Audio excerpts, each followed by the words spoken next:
This are all the books I read in 2021. Nah, just messing. Actually, I can't even show you the books that I read last year because most of the books, I read them there, in this ebook. Between November 2020 and November 2021, I read more than 30 books. And I know some people out there are going to say, hey, but 30 books is not that much. You could have read 40, 50, or even 100 books in a year. And they're right, it's possible to read much more than 30 books in a year. But listen, the previous year, between November 2019 and November 2020, I read only 4 books.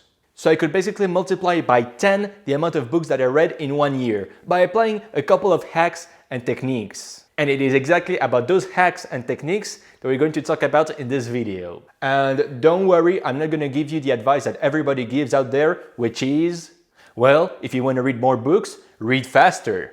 Don't worry, I'm not going to tell you that. I'm not going to tell you to learn some kind of weird or fancy technique to read faster. I am myself a very slow reader, about 10 to 15 pages per hour. And despite that fact, despite not reading faster, I could 10x the amount of books that I read in 1 year. So that means you can do it too.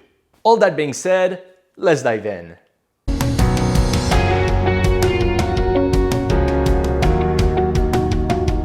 Before getting started, do not forget to hit the subscribe button down there and activate the notification bell to never miss a new video.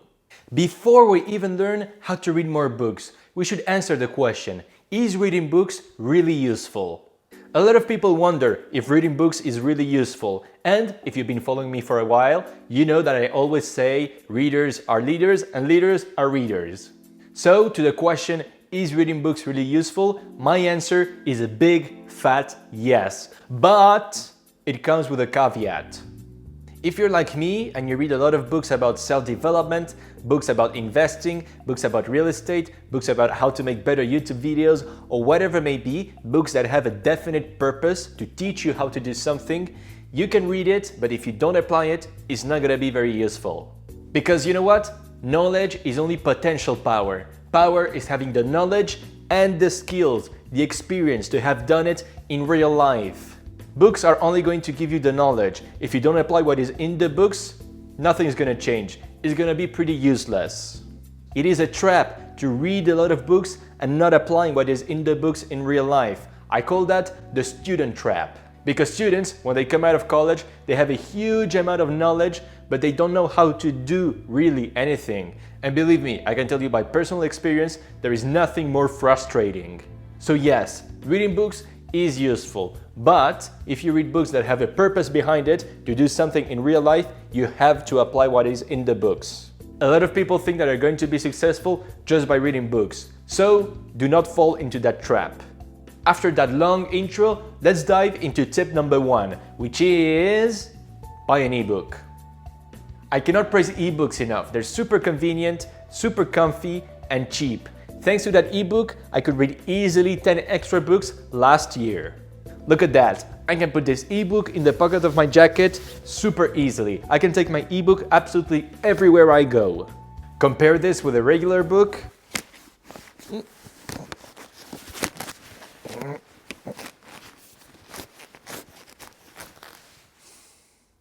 It's not the same. Another cool thing with ebooks is that you've got your entire library in your pocket. You can take it out and read all the books that you have in your library. It's also super easy to make notes, highlight, or to find back a quote that you liked in a book.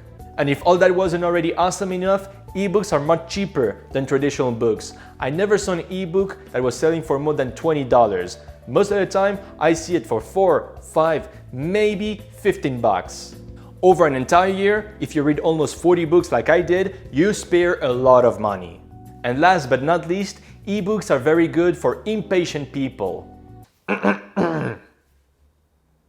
Because whenever you finish a book and you want to start reading a new one, the only thing you have to do is do a couple of clicks and boom, you've got your new book.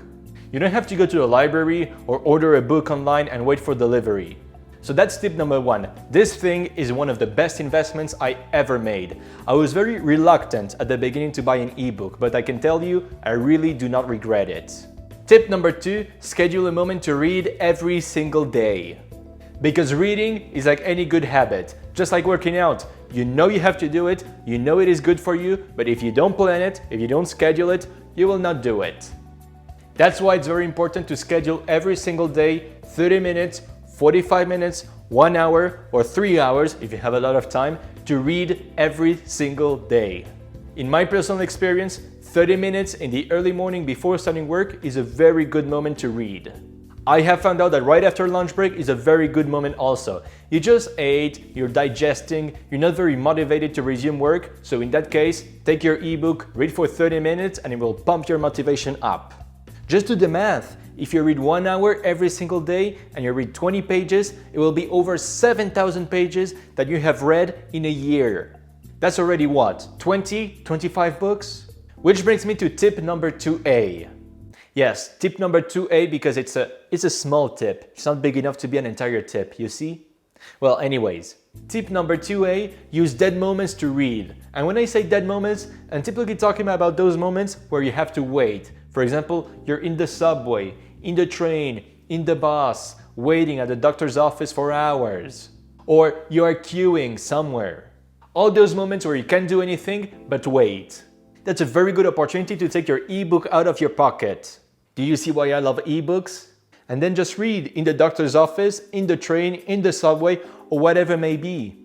You're transforming this dead moment, this waste of time, into something productive because you're learning something new. And it will also make the wait much less painful. Personally, when I'm waiting at the doctor's office, in the train, or whatever, I'm looking at my watch every 5 seconds to see when it is over, when it is my turn. And I had the impression I was wasting ages waiting there. But with my ebook, I just read and time goes much faster. Tip number 2, read several books at the same time. Read several books at the same time? That sounds complicated, and I've never been very good at multitasking.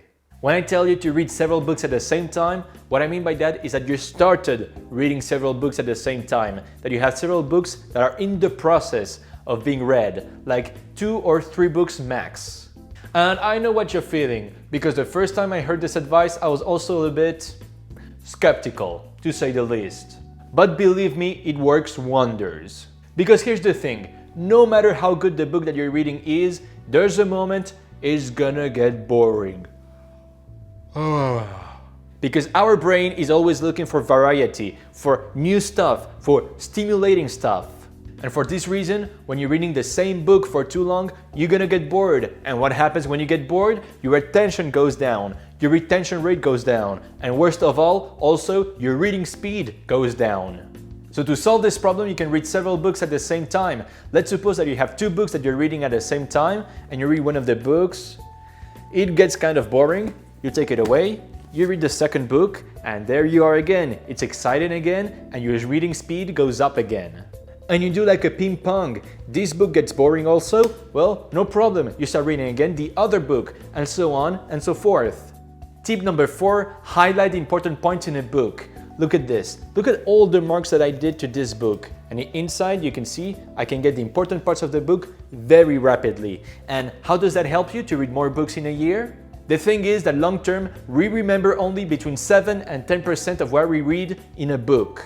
It means that if you really want to master a book, you should read it between 10 and 15 times. And we don't have time to read books 10 to 15 times, right? That is why you highlight the important points of the book. So when you forget a little bit what you read in a book, instead of reading the entire book again, you just reread all the highlights. It is much more time efficient.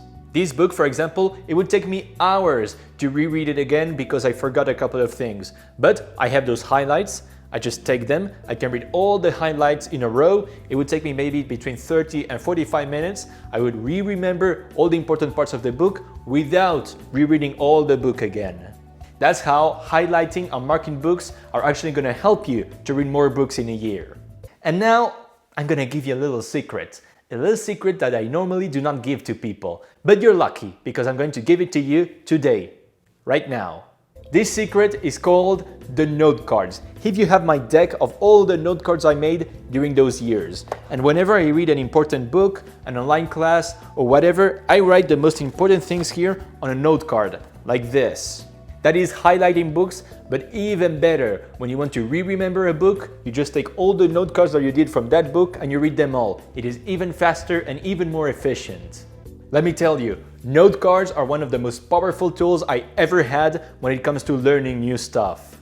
And my note cards are probably the most precious things I have in this house. If a robber comes in my house, take the TV, take the car, take whatever you want, but please do not take my note cards. Tip number 5, have a list of the books you want to read in the future. It's like a playlist, but for books. Personally, I'll get it on my wish list on Amazon. Whenever I read about, hear about, or somebody recommends me an interesting book, I immediately put it in my wish list. Having a list helped me a lot to read more books because whenever I finished a book, I already knew right away what was going to be the next book I was going to read. I didn't have to wonder, well, what will be the next book I'm going to read? I didn't have that kind of question because I already knew thanks to my list. So I could take my ebook, download the next book that was in the list and start reading right away. And also when you have a list, you make sure that the books you are reading are nice and interesting to you. Because it happened to me before in the past that I finished a book, I didn't really know what to read and I would buy a book in a hurry to have something to read and the book was not really good or it wasn't very interesting to me. Having a list also prevents you to have that risk. Or you may also wonder, hey Daniel, I want to read more books, but I don't know what to read. Well, if that is the case, you can look in the internet about the best books about any topic and you will find tens and tens of books. You're interested in cooking, for example, you just Google best books about cooking and there you find a list. Or you want to know more about investing, you just type best books about investing and you find a lot of books too. Or in the books that you're reading, for example, very often the author is going to mention other books from other authors. That is a great opportunity to add more books to your list. Or you can check out my website, oakwealthbuilder.com, where I have a very nice list for you of interesting books to read. Just for you. Tip number 6, listen to audiobooks. And I have to admit, I kind of lied to you at the beginning because in the 30 plus books I read in a year, I also included the books that I heard, not necessarily read. Personally, I'm not a huge fan of audiobooks, but it's a great opportunity to listen to a book when you're, for example, jogging outside for hours, or driving for hours, or doing any kind of mundane task. When you're doing those long activities, instead of listening, well, to nothing or listening to music, you can listen to an audiobook. And it's also a great way to not be so bored. Personally, sometimes I have to drive for hours and hours and hours, and I have to say, listening to an audiobook makes the trip much more pleasurable. I got inspired to this idea when I read that Aristotle, the very famous philosopher, had always somebody next to him reading a book aloud to him when he was eating or whatever, so knowledge could get into his brain all the time without a break. You can do the same with audiobooks, and I'm going to share a little dirty secret for you, but I personally never paid for an audiobook because every time I can find the entire audiobook in YouTube. So next time you're doing something very long that doesn't require a lot of thinking, such as working out, jogging, driving, or whatever, why don't you listen to an audiobook? With that technique, I could listen or read 3 to 4 extra books in a year. Tip number 7, and this one may be a little bit controversial, but it is very simple. Skip boring chapters or simply quit, abandon boring books. We're generally taught in school to read books from A to Z, to read absolutely everything, even if it bores us to tears. So here, I'm here to tell you, no, don't follow that principle. Just skip the boring chapters and quit the boring books. To give you a personal example, this book from Jordan Belfort.